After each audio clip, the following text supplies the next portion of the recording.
वहाँ आप लोग की जीत हुई है। देखिए, ये जो ईवीएम पे दोष जो लोग देते हैं, मैं उनको कहना चाहता हूं कि जब चुनाव हारते हैं तब ईवीएम को दोषी मानते हैं, जब चुनाव जीतते हैं तो ईवीएम को दोष नहीं देते हैं।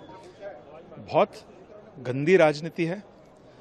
खुद के पार्टियों में लोकतंत्र नहीं है, खुद के पार्टी डेमोक्रेटिक नहीं है, इसलिए वे ईवीएम को दोष दे रहे हैं। कभी कभी मीडिया को दोष देते हैं, कभी कभी जनता को दोष देते हैं, कभी कभी देश के मतदाताओं को दोष देते हैं।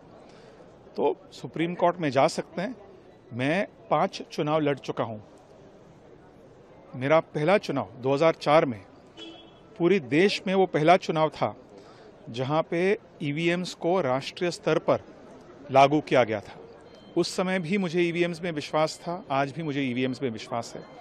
यदि ईवीएम्स में कहीं पे भी किसी के पास भी कोई भी सबूत होगा तो सबसे पहले मैं उनके लिए लड़ूंगा।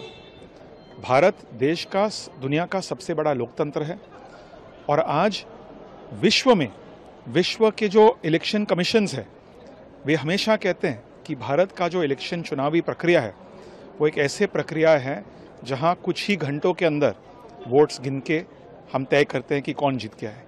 तो विपक्ष का जो काम कर रहे हैं, ये जो कन्वीनियंट पॉलिटिक्स कर रहे हैं कि जब वे चुनाव जीतते हैं तो ईवीएम्स को दोष नहीं देते हैं, जब चुनाव हारते हैं तो तुरंत ईवीएम में गड़बड़ है, ये राजनीति कभी ना कभी उनको समाप्त करना चाहिए।